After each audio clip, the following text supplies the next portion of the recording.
satin wood inlay on it. Of course, the double doors open up, shelves slide out for the storage of clothing.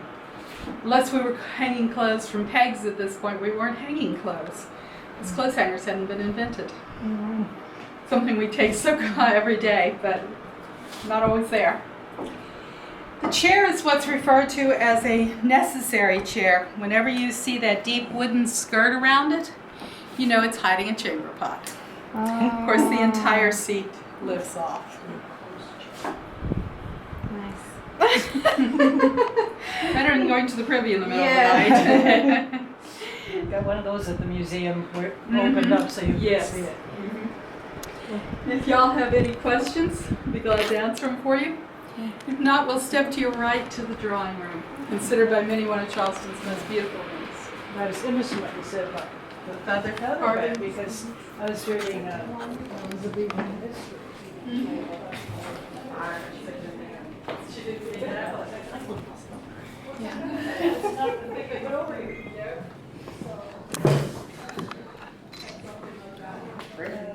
Wow, so formal. This was the main entertaining of the room, a room of the house. Entertaining in Charleston was generally done on the second floor for several reasons. One, you're above the dust and the dirt and the smells of the street. Also, our marsh mosquitoes tend not to fly more than about 14 or 15 feet high. That helps. And of course, you have a better breeze on the second floor than on the first, something that is absolutely vital around here in the summertime. Now, one of Charleston's best known cabinet makers was a man by the name of Thomas Elf. And he used this figure eight and diamond motif in a great deal of his furniture. You see it here on the backs of these chairs, and used horizontally and doubled here on the tea table. But more importantly, you see it on the mantle, the overmantle, and on the cornice around the room. Now, we're not saying that Elf carved the woodwork. He probably designed it. 3 or 4 carpenters from his workshop could have executed the designs in the room, as well as the broken pediment designs over the doors. Elf was not only a fabulous cabinet maker, he was an excellent record keeper, thankfully. And one of his work journals still exists. As a result of it, we know that during an 8-year period in the 1760s and 70s, his workshop turned out over 1,500 pieces of furniture. That included chairs, tables of all sizes and types, chests on chests, secretary bookcases, beds, desks, picture frames, and even a few coffins. Hopefully he didn't waste fretwork on the coffins. You will see 2 further examples of his work when we go in the little guest room. Over the mantle, we have a portrait of our signer of the Declaration of Independence, Thomas Heyward. He was about 30 years old at the time this was painted. He was just prior to his 30th birthday at the time he signed the Declaration of Independence. He was one of the 4 youngest signers. The oldest piece in the house is this wonderful little French spinet that dates from 1686. Beautifully painted, even the sounding board under the strings, something you wouldn't necessarily see, has beautiful flowers painted on it. Get an idea of a little more of our earthquake damage when you look at the wainscoting to the right of the fireplace, see how it slopes to the center of the house. Look out into the hallway, you realize everything has a slight slope to the back of the house. Excuse me. As you may have heard in your time here in Charleston about earthquake rods. They were put into the houses after the earthquake to help stabilize them, and in some cases even bring them back together. This house does not have earthquake rods. At the time of the earthquake, it was owned by the German banker.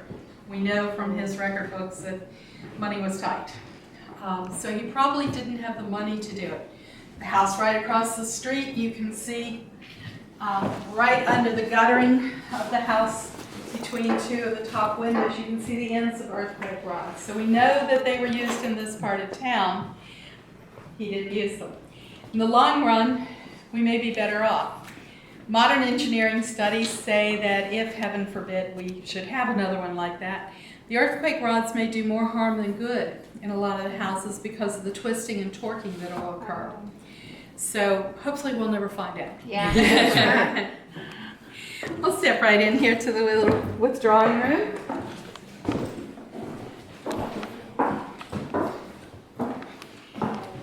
When the Haywards were here, we know this room was used by the gentlemen as a room where they could smoke and drink and talk politics and do all those things you don't do in front of the ladies. Thomas Heyward was very involved with the Sons of Liberty group, and we know that group met in this house several times, most likely in this room. But for us today, the importance of this room is the Holmes bookcase. Considered by many furniture experts as one of the finest pieces of American-made furniture. It was made here in Charleston in 1770 by a German immigrant cabinet maker named Martin Finnegar. It has a particularly fine serpentine front to the lower section of it. Of course, the primary wood is mahogany. The secondary wood is cypress. The lightest inlay is ivory, and then woods used as inlays include satinwood, crotch mahogany, and red and white cedar. Secretary bookcase next to it, also by Martin Finnegar, but just 10 years newer, made about 1780. To the right of the bookcase, we have a portrait of Judge Holmes. Now, he was not the first owner of the bookcase. His father-in-law was. But he's the one who's managed to give his name to the bookcase. Portrait was done by Samuel F.B. Morse, better known as the inventor of the Morse code. But Morse had a very successful, that is critically successful, not financially successful, career as a portraitist and landscape artist before getting into the more mechanical end of his career. He spent, although he was from upstate New York, he spent a good bit of time here in South Carolina. He was training with Washington Alston, a local artist, and Alston came from an old rice planting family. That gave Morse the in to paint portraits of a lot of well-known South Carolinians. Now, a fun little piece is the little statuette on the mantle. We look at it and see Benjamin Franklin. It was made by a Staffordshire pottery at the time of Franklin's death. They did many, many, many copies of it. They labeled them 3 different ways. They all look exactly alike, except some are labeled at the bottom B. Franklin, some are labeled G. Washington, and some are labeled a country gentleman. That's actually a G. Washington Benjamin Franklin we have there on the mantle. Reasoning behind it, we don't even want to go there. Now, if you have any questions? Why are the handles on the side of the... To make it a little easier to move this piece. It comes apart in 4 sections if you don't count the drawers. The flower basket at the top is considered 1 section. I know. The cornice above the doors is considered a section. Then from here up, all the way to the top of the doors, all the way across is 1 section, and from here down, all the way across is 1 section. This piece has been in this house since 1952. It's never left the peninsula of Charleston, but it's been in this house since 1952. Needless to say, there is nobody working at the Charleston Museum today that was working here in 1952. So we're not exactly certain how it got into this room. This is the type of piece that was designed to be used in a downstairs reception room, office, library. It was not ever anticipated to be on the 2nd floor. Look at the 2 larger sections of it, you look at our staircase, you go, The general supposition is that a window was taken out and the 2 big pieces were brought in on a crane. There's a 2-piece secretary bookcase that you'll see in the next bedroom, a Thomas Self piece, that we moved upstairs 2 weeks ago. That one almost killed us. And it comes into 2 pieces, so I can't even imagine moving this. I'm not even certain it was moved the last time the room was painted. We'll step on down to the little guest room.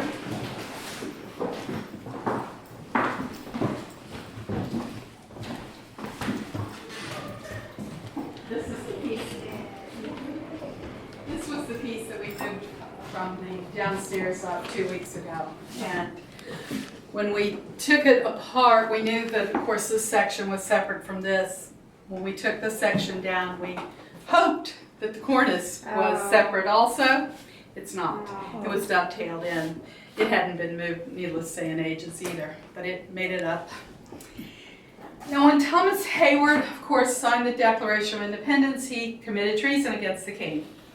But he did so much more. He served as a soldier and fought in many local battles and was wounded in one.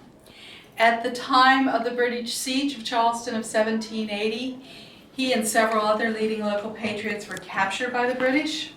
They were imprisoned in St. Augustine and eventually released in Philadelphia. One of the conditions of their release was that they not return to Charleston until after the war was over. Heyward's wife Betsy went to Philadelphia to be with him. She was there for about a year and died in childbirth there. He eventually made his way home and married again. He was the father of 8 children, only 4 of whom lived to adulthood. Unfortunately, a rather typical ratio at that time. The children's rooms were on the 3rd floor, which was a typical way of dealing with children in Charleston. We still try to do it that way. The 3rd floor basically has the same layout as this, 3 smaller rooms, 1 larger one used as a dining room, playroom, study.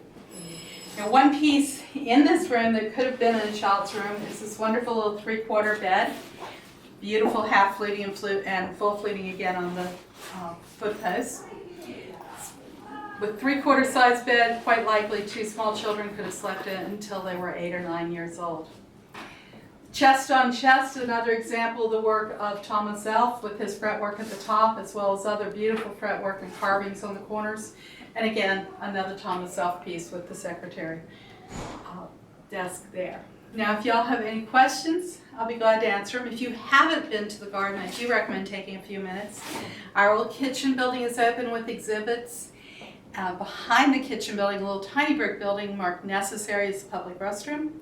And our gardens are done by the Garden Club of Charleston. All the plants and the design are period appropriate to the 1770s. We appreciate you all being with us today. Thank you. Thank you. And again, do watch out for our slightly off steps as you go down.